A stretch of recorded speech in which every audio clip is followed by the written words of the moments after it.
जो अपने बच्चों के लिए या फिर अपनी बेटियों के लिए एक अच्छा भविष्य देख रहे हैं, उनकी शादी का खर्चा के लिए या फिर उनकी पढ़ाई के लिए, कोई भी उनका लक्ष्य है तो वह LIC कन्यादान पॉलिसी ले सकता है और अपने बच्चों के भविष्य के लिए अच्छी सेविंग कर सकता है। अब बात है दोस्तों जी, आप LIC की कन्यादान पॉलिसी लेना चाहते हैं तो इसके लिए क्या एलिजिबिलिटी क्राइटेरिया है। तो दोस्तों जी, इसके अंदर एलिजिबिलिटी क्राइटेरिया की बात करें तो कोई भी पर्सन इस पॉलिसी को लेना चाहता है तो इसके अंदर मिनिमम एंट्री एज होगी 18 वर्ष, यानी जो पॉलिसी लेना चाहता है तो उसकी मिनिमम एज होगी 18 वर्ष और मैक्सिमम एंट्री एज होगी 50 वर्ष। तो और दोस्तों आपको बता दें, जिस भी बच्चे के नाम से ये पॉलिसी लेना चाहते हैं उसकी कम से कम एज 1 साल होनी चाहिए, यानी 1 साल के होने के बाद ये पॉलिसी स्टार्ट होगी। और दोस्तों इस पॉलिसी के अंदर मिनिमम पॉलिसी टर्म होगी 13 साल और मैक्सिमम पॉलिसी टर्म होगी 25 साल और इसके अंदर मैक्सिमम मैच्योरिटी एज होगी 65 साल। तो दोस्तों ये एलिजिबिलिटी क्राइटेरिया था LIC कन्यादान पॉलिसी के अंदर।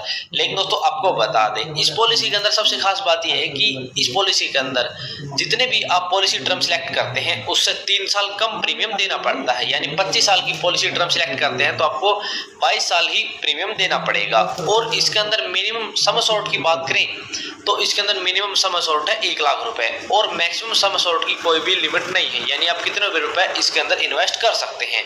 तो दोस्तों यदि कोई पर्सन जो LIC की कन्यादान पॉलिसी लेना चाहता है तो उसको एलिजिबिलिटी क्राइटेरिया जरूर पढ़ना चाहिए, जिससे उसको इन्वेस्टमेंट में कोई भी समस्या ना हो और वो अपने बजट के हिसाब से इसके अंदर इन्वेस्टमेंट कर पाए। अब बात है दोस्तों कि कोई पर्सन जो LIC कन्यादान पॉलिसी लेना चाहता है तो इसके अंदर क्या प्रीमियम पेमेंट मोड मिलेंगे। तो दोस्तों इसके अंदर प्रीमियम पेमेंट मोड की बात करें तो इसके अंदर आप मंथली प्रीमियम दे सकते हैं, हाफ ईयरली प्रीमियम दे सकते हैं, यदि आप क्वार्टरली प्रीमियम दे सकते हैं, आप ईयरली प्रीमियम पे कर सकते हैं। ऐसे आपको अलग अलग मोड मिलते हैं, आप अपने हिसाब से कैसे भी इसके अंदर प्रीमियम दे सकते हैं। अब दोस्तों आपको एक एग्जांपल के थ्रू समझाते हैं कि यदि आप LIC की कन्यादान पॉलिसी लेते हैं तो इसके अंदर आपको मैच्योरिटी के ऊपर कितना रिटर्न मिलेगा या फिर पॉलिसी होल्डर की मृत्यु हो जाती है तो क्या क्या डेथ कवर के रूप में पॉलिसी होल्डर के नॉमिनी को दिया जाएगा। तो दोस्तों मान लो मिस्टर सोनू की एज है 25 साल और मिस्टर सोनू अपने बच्चे के लिए ये पॉलिसी लेता है और इसके अंदर पॉलिसी टर्म सिलेक्ट करता है 21 साल की। तो PPT यानी प्रीमियम पॉलिसी टर्म होगी 18 साल की, यानी 18 साल तक मिस्टर सोनू इसके अंदर प्रीमियम पे करेगा। और mister Sonu sum assured select करता है 5 लाख रुपए, यानी सम अश्योर्ड टोटल 5 लाख रुपए इसके अंदर पे करेगा। ठीक है दोस्तों, तो मिस्टर सोनू को फर्स्ट ईयर 27,897 रुपए प्रीमियम के रूप में देना पड़ेगा। और दोस्तों ये प्रीमियम टैक्स के साथ है, यानी इसके अंदर टैक्स भी ऐड है। ठीक है दोस्तों, और सेकंड ईयर यानी फर्स्ट ईयर के बाद मिस्टर सोनू को 27,297 रुपए प्रीमियम के तौर पर देना पड़ेगा, यानी ईयरली प्रीमियम देना होता है तो इस प्रकार से मिस्टर सोनू को प्रीमियम देना पड़ेगा। ठीक है दोस्तों, और मिस्टर सोनू 18 वर्ष तक ऐसे ही प्रीमियम इस पॉलिसी के अंदर देता रहेगा। ठीक है दोस्तों, और 21 साल के बाद इस पॉलिसी की मैच्योरिटी हो जाएगी, यानी पॉलिसी की मैच्योरिटी 21 वर्ष के बाद हो जाएगी तो मिस्टर सोनू को 10,64,500 रुपए मैच्योरिटी के रूप में दिए जाएंगे। और दोस्तों इस 10,64,500 के अंदर 5 लाख रुपए सम अश्योर्ड हो गए, 5,14,500 रुपए बोनस के रूप में मिलेंगे और फाइनल एडिशन बोनस हो गया 50,000 रुपए। तो टोटल मिलाकर 10,64,500 रुपए मिस्टर सोनू को मिलेंगे।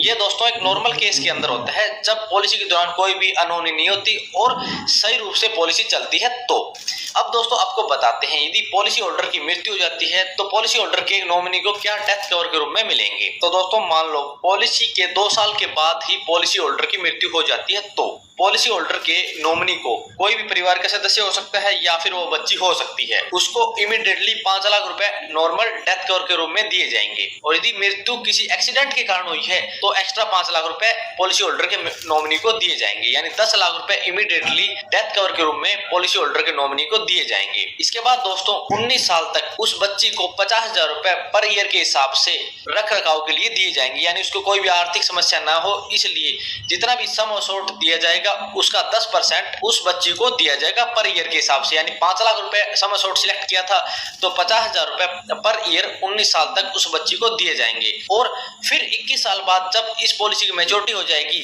फिर 10,64,500 रुपए पॉलिसी होल्डर के नॉमिनी को दे दिए जाएंगे, यानी वो बच्ची को भी दिए जा सकते हैं या फिर परिवार का सदस्य जो भी उसका नॉमिनी है उसको दे दिए जाएंगे।